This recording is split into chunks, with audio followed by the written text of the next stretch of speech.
Greetings, brothers and sisters. Well, we are here again. We're going to continue our little study that we have going on here about is there a double standard with man and woman?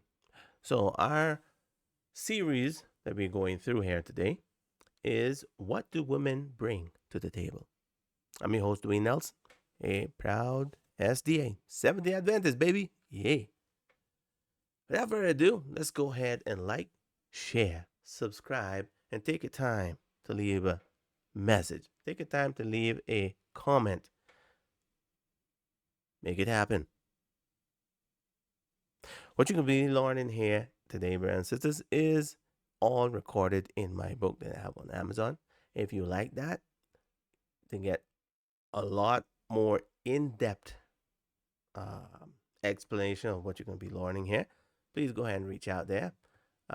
It should be a very, very good read, to say the least. So let's jump right down into it. Is there a double standard?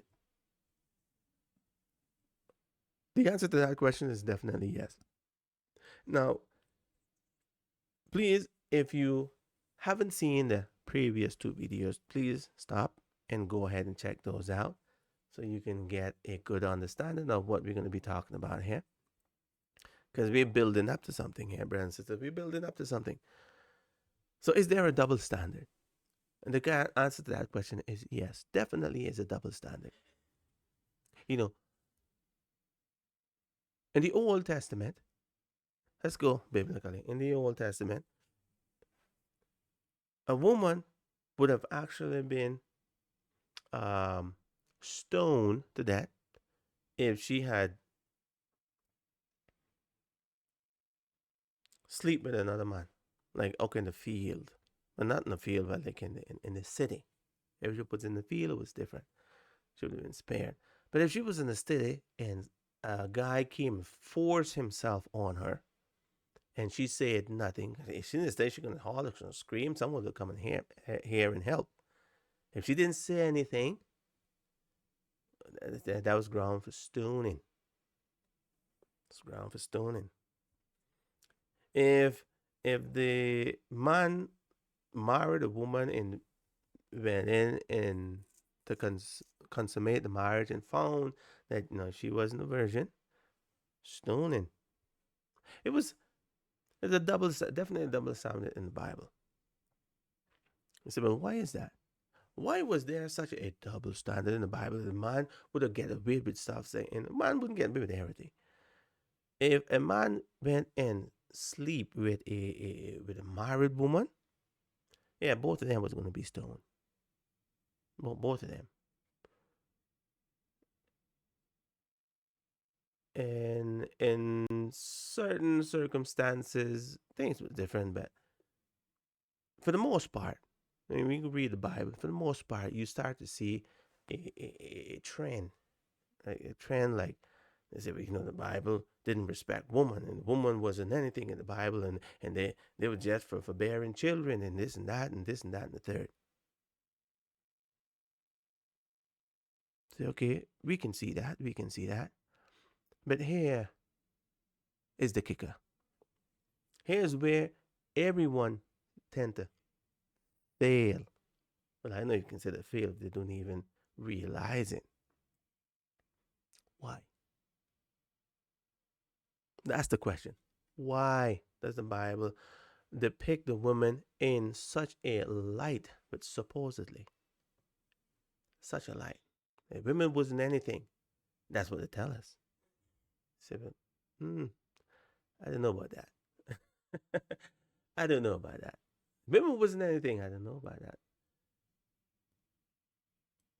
What people tend to forget is who represent Christ on this earth. Who it is that represent Christ on this earth. It's the woman, number one. The woman is the representation of Christ on this earth. Who represent the Father?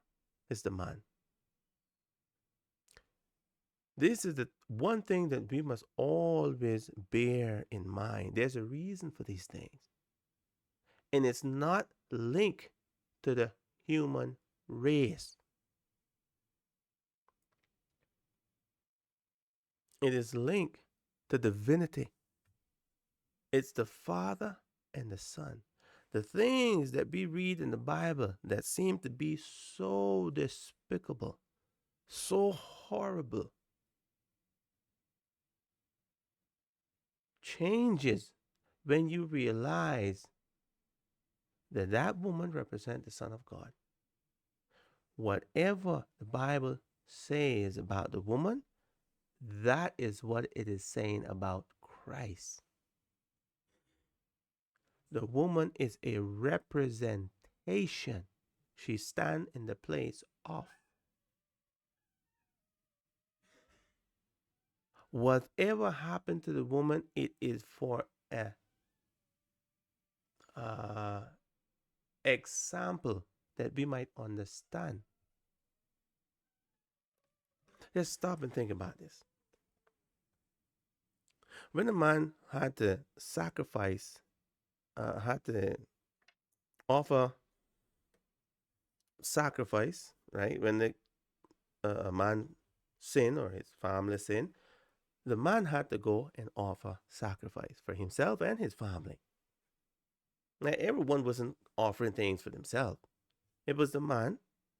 He represented his entire family, and he would offer sacrifice for the forgiveness for himself and for all his household. It's the man needs to do that. But with that said, there was one sacrifice that the woman did.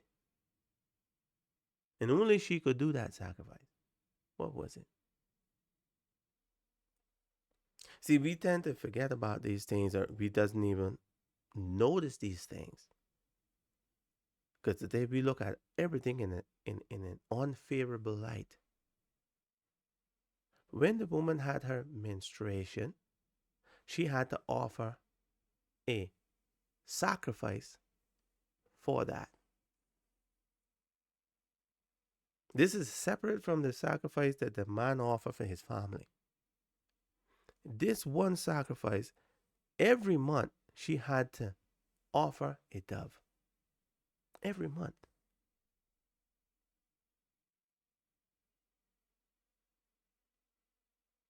For the uncleanness. Every month she had to do this. Now, can the woman avoid this? Well, obviously, you're getting menopause and stuff.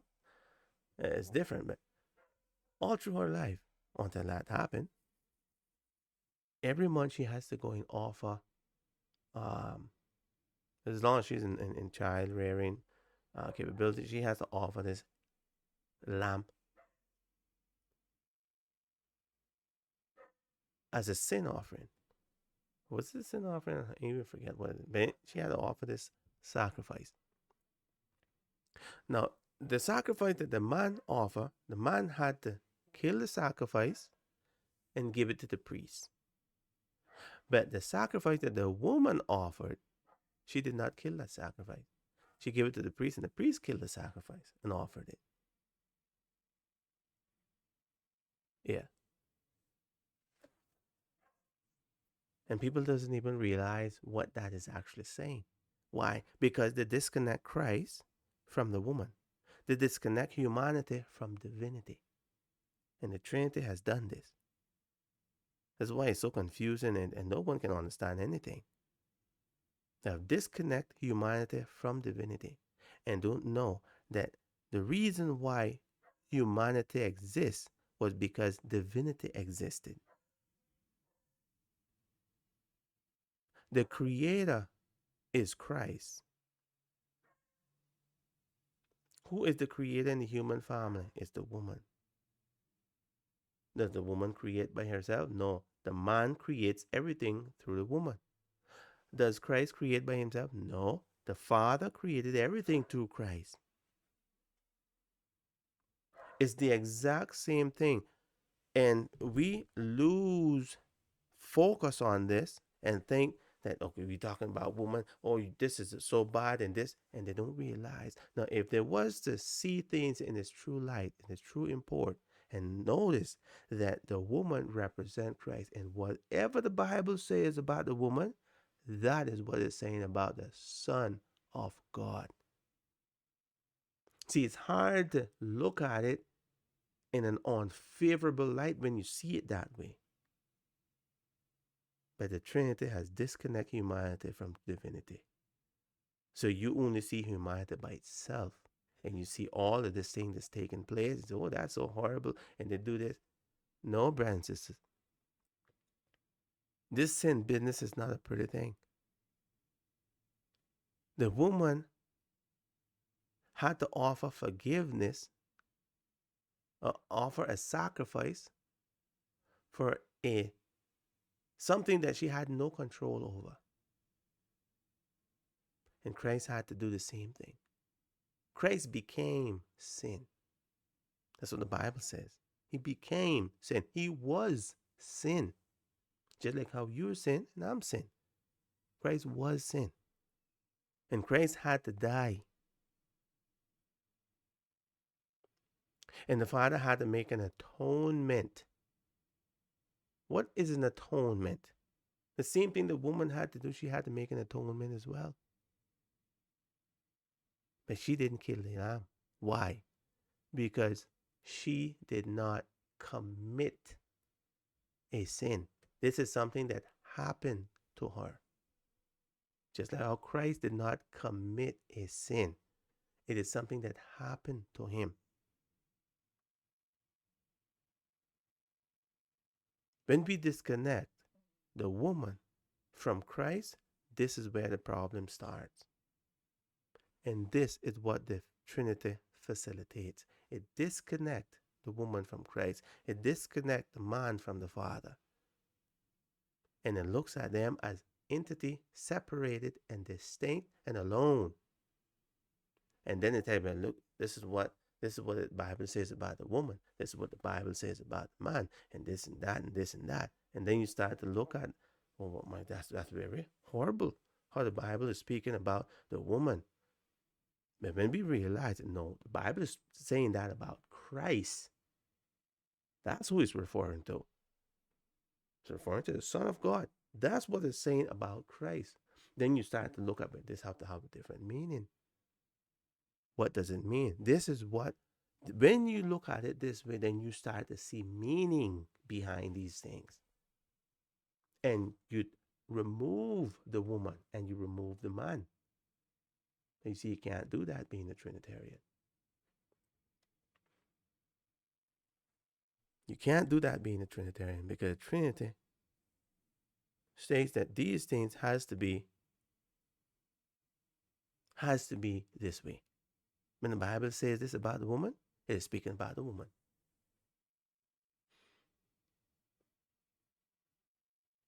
I don't see anything. But let me tell you one thing about the woman. In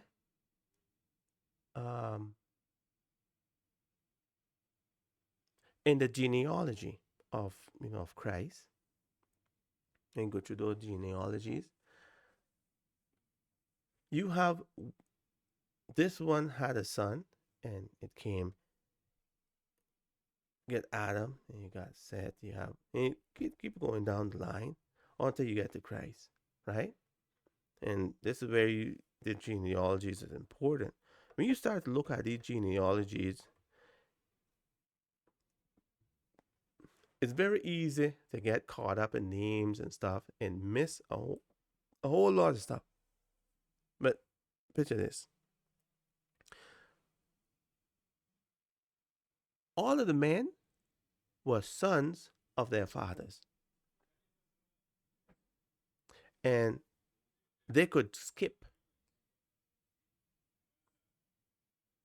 right? They could skip. Like, you had the firstborn, but the firstborn mess up, then you get the secondborn. You get the lastborn, which is in the case of David, the lastborn instead of the firstborn. I went through all through. I know the other ones I did, but God rejected them all. He went right down to the lastborn, David. So we see here that the genealogies was always the son of, but And it was always the firstborn, but this sometimes was switched. They would say, okay, yeah, I ain't gonna accept the firstborn. You have to give me the secondborn or give me the lastborn.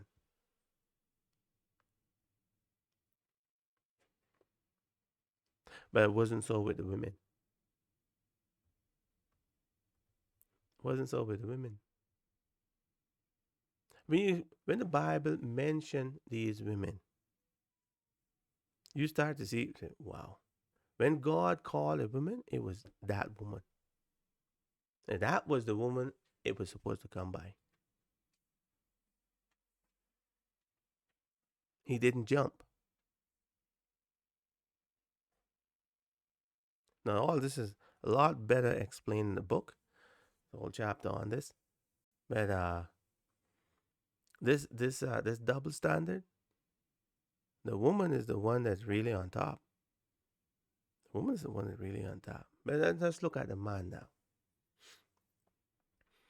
The double standard of the man is that the man seemed to get away with everything. See, but why? Why does the man seem to get away with everything? Because the man represents the father. So the father gets away with everything. The father can't lie. He speaks of things as though they exist because they exist as soon as he speaks them. There is a double standard, brothers and sisters, but it has nothing to do with man. It has to do with God. And this is the one thing that people always tend to forget. They don't see it. Hard for people to see it, brothers and sisters. It's hard for people to see it. Because they're looking at the negative. They're looking at humanity and saying, okay, this is the man. Not realizing that it is the father, not the man. That's why it's look like things is all off balance. Because what's happening today, we're trying to equate women and men as though they're equal and they're not. And the Trinity has equated the Father and the Son as though they are equal, and they are not. Christ himself tell you the Father is greater than I. There's reason for these things, brothers and sisters. That's the point I'm making. There's reason for these things. There is a double standard, but this double standard has nothing to do with humanity. It has to do with divinity. We are in open textbooks of divine beings.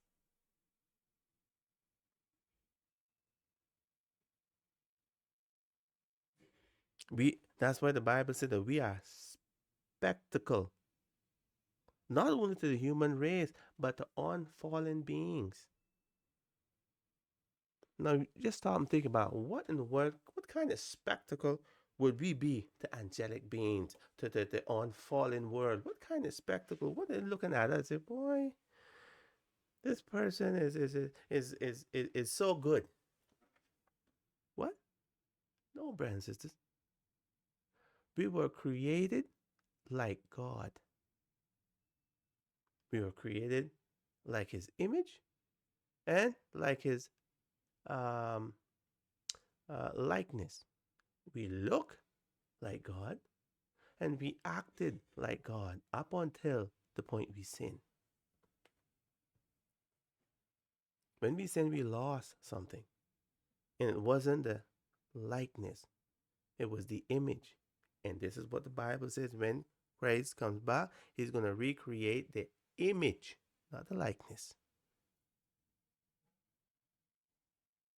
Because we no longer acted like God. We didn't, our look didn't change. Still had one head, two arms, two legs, one body, and everything else. But the way we acted, the image, that was gone. Yeah, it was actually visible. It was the clothes that we wear, man. It's a light. We acted like God. But when we sin, all of that left. And to explain the double standard, brothers and sisters, you have to look at divinity. That's where the explanation is. And you can never do that being a Trinitarian. All right, Francis, I think we'll stop it here for now. May God bless and keep you. And we'll be coming back with another one is who had the greater sin? That's going to be a doozy. The man or the woman? May God bless and keep you. I'll see you again in another one. Bye bye.